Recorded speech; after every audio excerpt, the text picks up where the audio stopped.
Hey guys, Rollout here with LEGO Power Rangers Movie Megazord.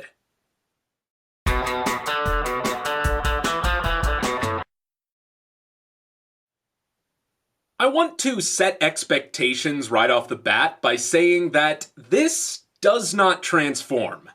I know it's a Megazord, I know I build Transformers, but this isn't one of them. In the movie, the individual Zords don't really combine in a logical way. They just sort of pool their mass and incoherently mush together to mimic Goldar. And I could have attempted a subpar recreation of that, but instead, I've just decided to build a more accurate representation of the final combination. So with that out of the way, let's take a closer look, starting from the bottom up. Finding reliable source material for this was a little bit tricky because none of the toys are particularly accurate, and even the CGI models they released after the fact aren't perfectly representative of what actually shows up on screen. So I just had to watch the Megazord scene over and over and pause to pick out certain details. It would seem that the legs are mostly comprised of the Triceratops and Mastodon Zords, however you have two very different creatures becoming a perfectly symmetrical pair of legs, so there's certainly some interesting parts forming going on here, to say the least. The Megazord has this light blue energy pouring out of its seams. I guess it's the morphin grid itself holding this thing together, and I've represented that with these light blue grills. I could have gone with a translucent color instead, but I prefer the more pastel color scheme that I have here. There is more of that light blue color on the back of his legs for the calf thrusters. Now for articulation, structurally this model is a little bit different than the things I usually build. Almost all of the joints are toe ball connections. So you have ball joints in the feet and ball joints in the knee. You can get a 90-degree bend and also a rotation. It's just a little bit more solid and a little bit more playable. The saber-toothed tiger Zord makes up the midsection. Its claws become skirt armor here, and there you'll find two of the Ranger cockpits as well. Instead of a smoky gray windshield, I've gone for an opaque dark blue here. Now it's got these engines or cannons or something hanging off the hips, and then you have these larger cannons from the Tiger hanging off the waist. The Megazord never utilizes either of these things, so they're seemingly just here to sort of get in the way. It makes posing the hips a little bit difficult. You have ball joints in there, but you run into several collisions. However, I've incorporated several ways to create more space in here. First of all, there is a T-joint, and the entire pelvis assembly can swing down, creating some room between the legs and those guns, which helps a little bit, but it's still not quite enough. From here, simply enough, the guns can swing back, and actually in most cases that frees up a lot of range. However, in the cases where you rotate the waist and you still meet some collisions, you can actually swing the guns all the way back and up on these jumper plates here, and then you can bring the leg up all the way for some pretty dynamic poses. In this version, the Zords are sort of alien approximations of prehistoric creatures, and for one reason or another, the Mastodon has like 8 legs. And even though the upper body is mostly comprised of the Tyrannosaurus, some of those legs end up here in the chest. And with that, you can sort of understand why making sense of this combination would have been a little bit of a headache. The chest is covered in greebles, among which are the 3 remaining Ranger cockpits. You also have this diamond shape, which is sort of the coalescence of the morphin grid and the source of its power. And it's pretty much an arc reactor knockoff, let's be honest with ourselves.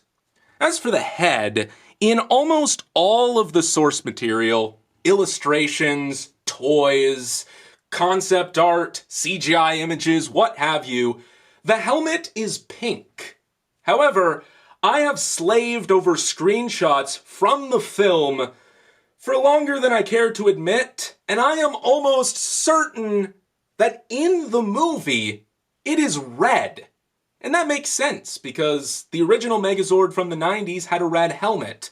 On top of that, the Tyrannosaurus is so large and plays such a big part in the combination that if it weren't for this, there would be so little red in the overall color scheme, and that doesn't really make sense to me. So I went with red, and I think that's justified. The Megazord has kind of a faceless visor here, and the head is attached on one of these extendable socket wrench joints that I love so much. It basically provides a universal joint, and that allows for some really expressive range. The wings are kind of ugly from the back here. There's lots of exposed anti-studs, but they are attached on clip tiles here, which means they can swing out and swing back. You also have this hinge in the middle, so you can pose them any number of ways. They look a whole lot better from the front here, as you can see. And then, of course, in the movie, they also come off to become swords. We'll take a look at that here in a second. But being Lego, it's easy enough to do. And there is the bare back of the Megazord itself. The way these actually become swords is a little bit more complex on screen. This circular bit is another axis of rotation. This entire section sort of swings up. This is actually the handle, and the Megazord holds onto it in this orientation. And then this hinge actually bends back the other way. And I just don't think it's worth it. The sequence is so brief, and adding that other hinge would compromise stability so much.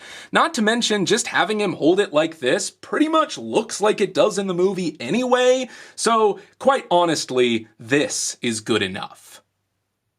I'll admit that the hands are a bit strange. They went through a lot of redesigns because I wanted them to accomplish so many things. First of all, the hands are supposed to be kind of small and spindly, so I didn't want the build to be too large. But I also wanted them to be articulate, I wanted him to form some fists, and I also wanted him to hold his swords. So I made the thumb this clip piece, and then I went with this two-finger configuration, and under scrutiny, it definitely looks weird, but at a glance, I think it gets the job done just fine. He's got these punching spikes on the back of his fists. I think those come from the Triceratops, so the confusion of this combination continues. He's got a ball joint in the wrist, a ball joint in the elbow, and a ball joint in the shoulder, so you can get some pretty cool poses with these swords. Of course, he can hold them like he does in the movie, backwards for stabbing Goldar, but you can actually also have him hold them more traditionally as well.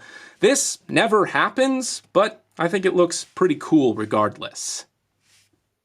Last but not least, I get a kick out of building these minimalist micro figures to display alongside my mecha creations especially, and so I built a little team of rangers for the Megazord. They've all got visors, they've all got some blue to represent the Morphin Grid diamond on their chest, and because of that I had to make some compromises. The Black Ranger is now dark gray so as not to interfere with his visor, and the Blue Ranger is now dark blue so as not to interfere with his chest piece. Of course, accuracy is up to interpretation, but the idea is that they are at least recognizable in context alongside the Megazord, and I think they look pretty good. I've also built this little display platform, kind of a rock face, just to sort of keep them all together on display so that none of them get lost.